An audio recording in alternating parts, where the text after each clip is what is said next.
ફરી એકવાર સ્વાગત છે આપ સર્વ વિદ્યાર્થી મિત્રોનો તમારી પોતાની યુટ્યુબ ચેનલ પર।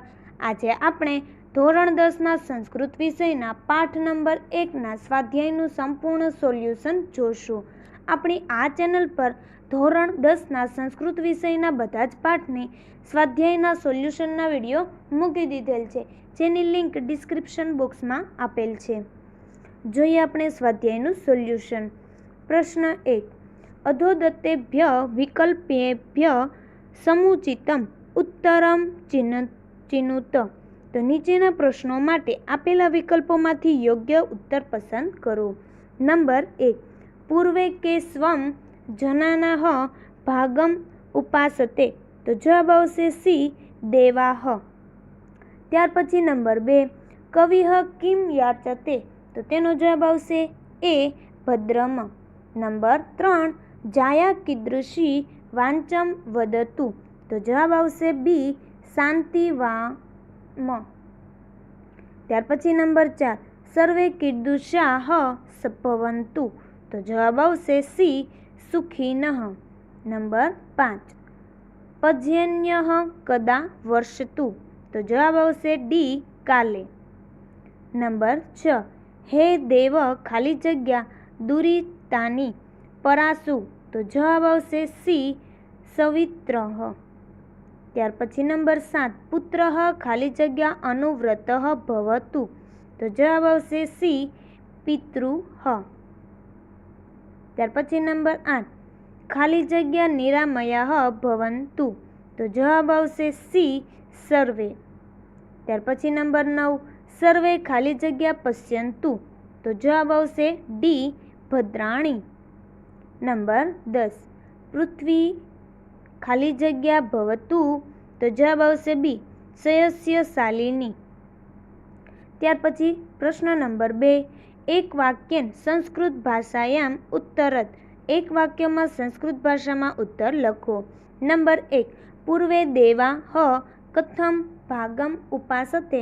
તો જવાબ આવશે પૂર્વે દેવાઃ સજ્જાનાનાઃ ભાગમ ઉપાસતે। ત્યાર પછી નંબર 2, જાયા કસ્મૈ મધુમતી વાંચમ વદતુ। તો જવાબ આવશે જાયા પત્યે મધુમતી વાંચમ વદતુ। નંબર 3, માનવાઃ કીદૃશાઃ સન્તુ। તો જવાબ આવશે માનવાઃ નિર્ભયાઃ સન્તુ। ત્યાર પછી નંબર 4, કઃ ક્ષોભરહિતઃ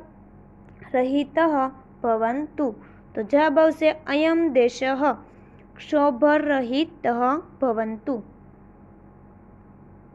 પ્રશ્ન નંબર 3, રેખાંકિતાના પાદાના સ્થાને પ્રકોષ્ઠાત ઉચિત પદમ પ્રયુજ્ય પ્રસન્ન વાક્યમ રચયત।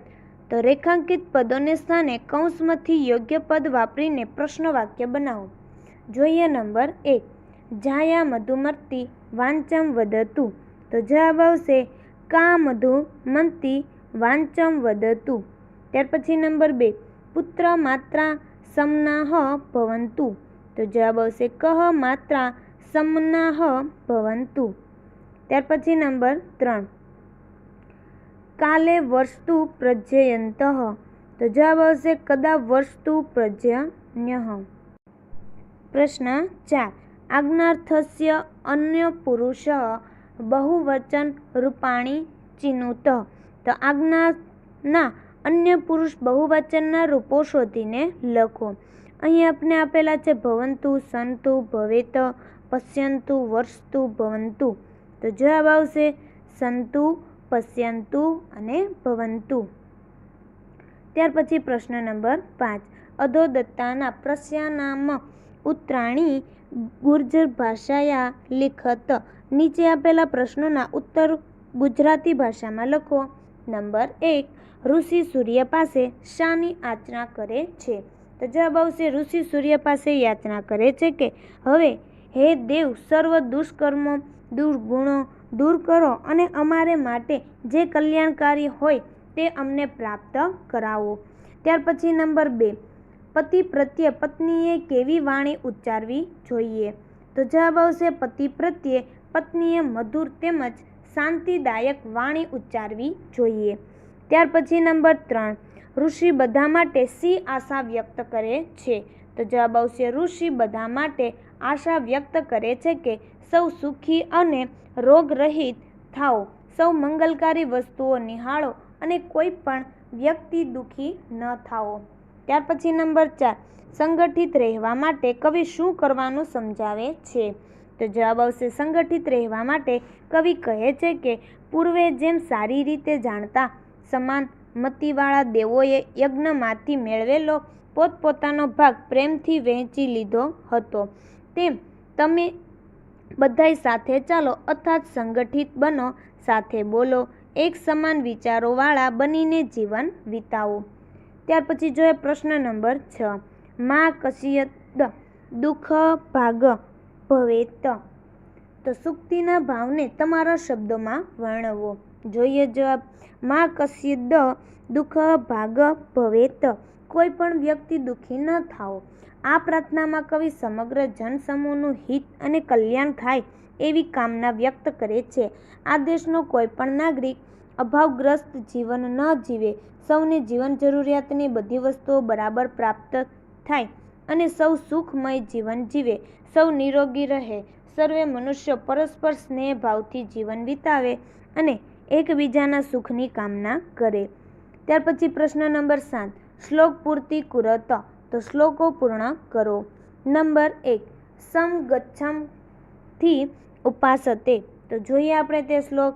તો સમ ગચ્છધ્વમ સમ વદધ્વમ સમ વો મનાસી જાનતામ દેવા ભાગમ યથા પૂર્વે સમ જાનાના ઉપાસતે.